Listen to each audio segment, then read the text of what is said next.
नमस्कार दोस्तों, आपका दिल से स्वागत है एक और इंस्पिरेशन कहानी में।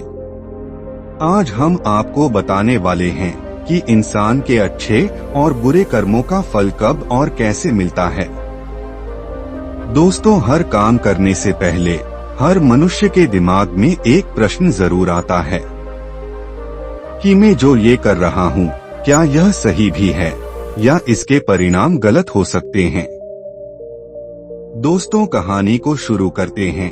कहानी का टाइटल है मनुष्य के कर्म और उसके फल कब और कैसे मिलते हैं। दोस्तों, ये कहानी भगवान बुद्ध और एक शिष्य से शुरू होती है। बहुत समय पहले भगवान बुद्ध अपने शिष्यों के साथ एक सुंदर से जंगल में ध्यान कर रहे थे। उनके साथ हमेशा से एक शिष्य रहा करता, उसका नाम आनंद था। एक दिन उनके प्रमुख शिष्य आनंद ने उनसे पूछा, गुरुदेव, इंसान के अच्छे और बुरे कर्मों का फल कब और कैसे मिलता है। लोग कहते हैं कि कभी फल तुरंत मिलता है, कभी देर से और कई बार तो अगले जन्म में मिलता है। भगवान कृपया करके मुझे इसे समझाइए। दोस्तों, बुद्ध मुस्कुराए और बोले, आनंद, यह प्रश्न गहराई से समझाने योग्य है। मैं तुम्हें इसे एक कहानी के माध्यम से समझाता हूँ। ध्यान से सुनो। बुद्ध ने कहा, ये कहानी एक किसान की है। आनंद, मैं तुम्हें सबसे पहले किसान के बुरे कर्मों के बारे में बताता हूँ। आनंद, एक बार एक गांव में एक किसान रहता था जो स्वभाव से बहुत क्रोधी और स्वार्थी था। उसके पास बहुत उपजाऊ जमीन थी, लेकिन उसका स्वभाव लोगों के प्रति कठोर था। उसकी रोज की दिनचर्या सही से चल रही थी, लेकिन एक दिन उसने देखा कि उसका पड़ोसी किसान उससे बेहतर फसल उगा रहा है। यह देखकर उसके मन में ईर्ष्या उत्पन्न हुई। गुस्से में आकर उसने रात को अपने पड़ोसी के खेत में आग लगा दी। अगले दिन जब उसका पड़ोसी यह दृश्य देखकर रोने लगा तो किसान ने सोचा, मैंने उसे सबक सिखा दिया, अब वह मुझसे ऊपर नहीं उठ पाएगा। लेकिन भगवान को ये मंजूर न था। कुछ ही दिनों बाद उस किसान के अपने खेत में कीड़े लग गए। उसकी सारी फसल नष्ट हो गई। उसके घर में अनाज का अभाव हो गया और उसके परिवार को भूखा रहना पड़ा। किसान समझ गया कि यह सब उसकी ईर्ष्या और गलत कर्मों का फल था। वह अपनी भूल पर पछताने लगा। बुद्ध ने आनंद से कहा, अब मैं तुम्हें किसान के अच्छे कर्मों के बारे में बताता हूँ। बुद्ध कहा, किसान ने अपनी गलती से सीख ली। उसने निश्चय किया कि अब वह दूसरों के प्रति ईर्ष्या नहीं करेगा और उनके जीवन को बेहतर बनाने में मदद करेगा। उसने सबसे पहले अपने पड़ोसी से माफी मांगी और उसका खेत दोबारा तैयार करने में मदद की। धीरे धीरे उसने गांव के गरीब और जरूरतमंद लोगों की सहायता करनी शुरू कर दी। दोस्तों, उसके अच्छे कर्मों का फल तुरंत नहीं मिला।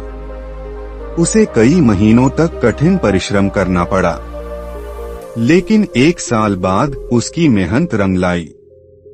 उसकी फसल इतनी अच्छी हुई कि उसने गांव के हर व्यक्ति को अनाज दान किया। गांव के लोग उसे आदर और सम्मान देने लगे।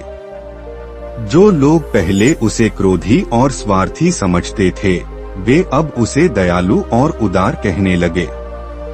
किसान के जीवन में शांति और संतोष आ गया। बुद्ध का संदेश। बुद्ध ने अपने शिष्य आनंद से कहा, इस कहानी से 3 महत्वपूर्ण बातें समझ सकते हैं। बुद्ध ने पहली बात बताते हुए कहा, अच्छे कर्मों का फल हमेशा तुरंत नहीं मिलता, लेकिन बुरे कर्मों का फल जल्द ही मिल जाता है। बुद्ध ने कहा, जब किसान ने अपने पड़ोसी के खेत को जलाया तो उसका फल उसे तुरंत मिला। उसकी अपनी फसल नष्ट हो गई। बुद्ध ने दूसरी बात बताते हुए कहा, अच्छे कर्मों का फल धीरे धीरे मिलता है। बुद्ध ने आनंद को बताया कि जब किसान ने अच्छे कर्म किए तो उसे मेहनत के बाद धीरे धीरे सफलता और सम्मान मिला। बुद्ध ने तीसरी बात बताते हुए कहा, अगले जन्म के कर्मों का फल। बुद्ध ने आनंद से कहा, यदि कुछ कर्मों का फल इस जीवन में नहीं मिलता तो वह अगले जन्म में जरूर मिलता है। यह प्रकृति का नियम है। बुद्ध ने आगे कहा, जैसे बीज बोने के बाद फसल का समय आता है, वैसे ही कर्म का फल अपने समय पर आता है। अच्छा बीज बोओगे तो फल अच्छा होगा, बुरा बीज बोओगे तो फल भी बुरा ही होगा। यह जीवन का अटल सत्य है। दोस्तों, महात्मा बुद्ध की इस कहानी से यह शिक्षा मिलती है कि अच्छे और बुरे कर्मों का फल निश्चित रूप से मिलता ही है। समय का अंतर केवल इस बात पर निर्भर करता है कि कर्म का स्वभाव क्या है और वह कैसे जीवन पर प्रभाव डालता है। अच्छे कर्म करने से जीवन में सुख, शांति और संतोष मिलता है, जबकि बुरे कर्म दुख और संकट लाते हैं।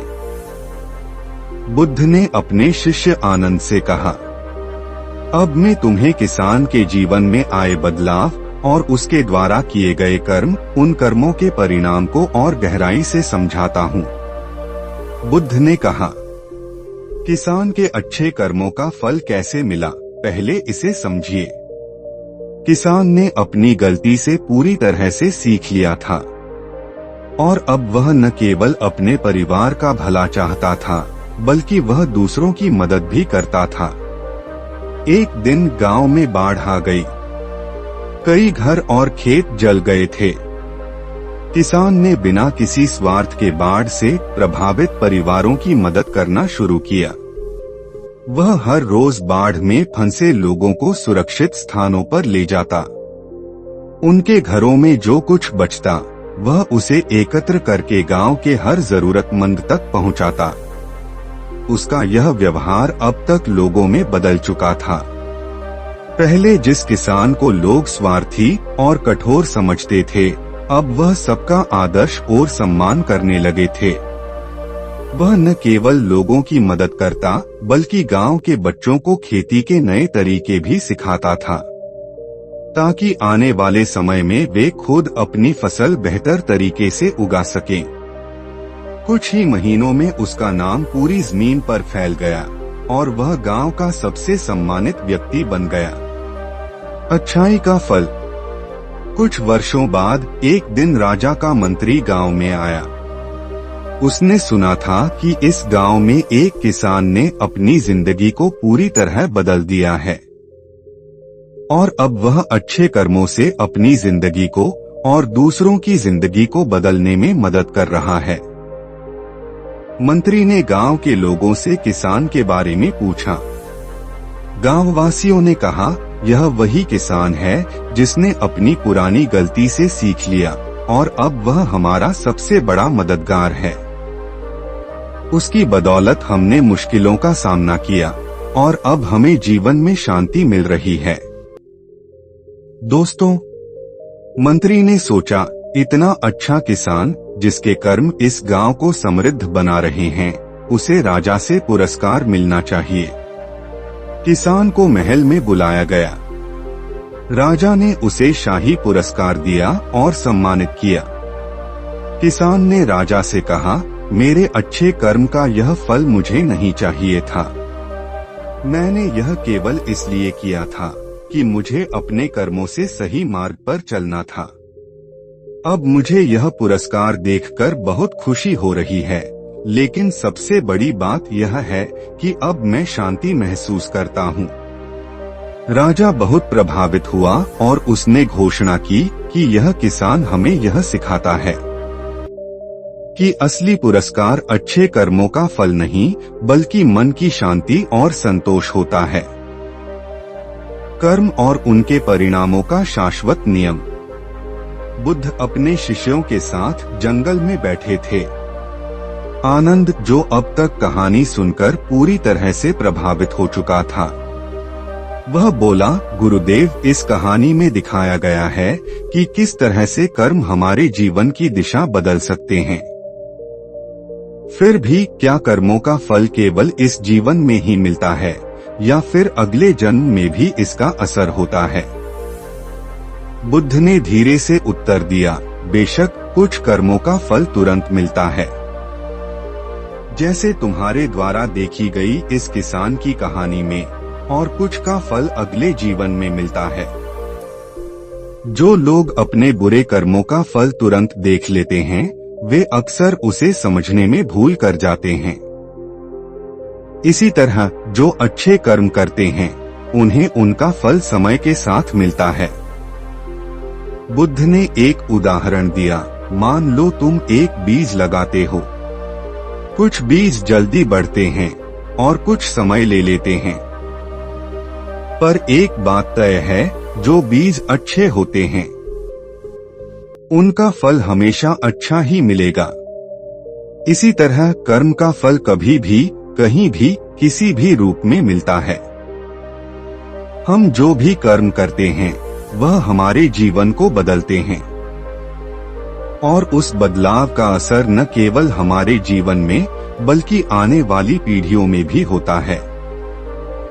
बुद्ध ने आनंद से कहा, किसान का जीवन कैसे बदलता है? किसान के जीवन में आए बदलावों ने उसे न केवल समृद्ध किया, बल्कि उसने अपनी आत्मा की गहराई तक शांति भी पाई।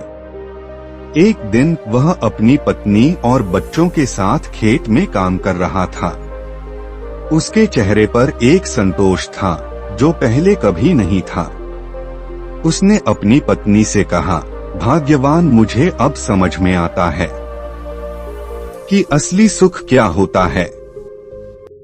जब मैंने दूसरों को दुख पहुंचाया था तो मेरी अपनी फसल भी नष्ट हो गई, लेकिन अब जब मैं दूसरों की मदद करता हूँ तो मेरा जीवन भी फलने फूलने लगा है। उसकी पत्नी ने मुस्कुराते हुए कहा, आपने सच्ची सीख ली है। यही असली धन है, अच्छे कर्म और दूसरों का भला करना। गांव वाले भी उसकी इस बदली हुई सोच और व्यवहार से प्रेरित हुए। उन्होंने महसूस किया कि जीवन में अगर वे भी अपनी सोच और कर्मों को सही दिशा में ले जाएं, तो न केवल उनका जीवन बदल सकता है, बल्कि गांव और समाज में भी एक बेहतर स्थान बन सकता है। कर्मों का शाश्वत फल। इस बुद्ध की प्रेरणादायक कहानी से यह सीखने को मिलता है कि कर्म का फल निश्चित रूप से मिलता है, चाहे वह तुरंत हो, धीरे धीरे आए या अगले जन्म में मिले। अच्छा कर्म हमेशा अपने परिणाम देता है और बुरा कर्म भी अपना दुष्प्रभाव छोड़ता है। कभी भी अपने कर्मों को छोटा मत समझो, क्योंकि हर कर्म, बड़ा या छोटा, अपने असर को समय के साथ दिखाता है। कर्मों का फल न केवल हमारे जीवन को प्रभावित करता है, बल्कि समाज और आने वाली पीढ़ियों को भी बदल सकता है। दोस्तों, हम उम्मीद करते हैं कि बुद्ध की ये सुंदर सी कहानी आपको जरूर पसंद आई होगी। अगर कहानी अच्छी लगी हो तो वीडियो को एक लाइक अवश्य कर दें, और ऐसी ही ज्ञान से भरी प्रेरणादायक कहानी जानने के लिए हमारे चैनल बुद्ध ज्ञान को सब्सक्राइब जरूर करें। नमो बुद्धाय नमः।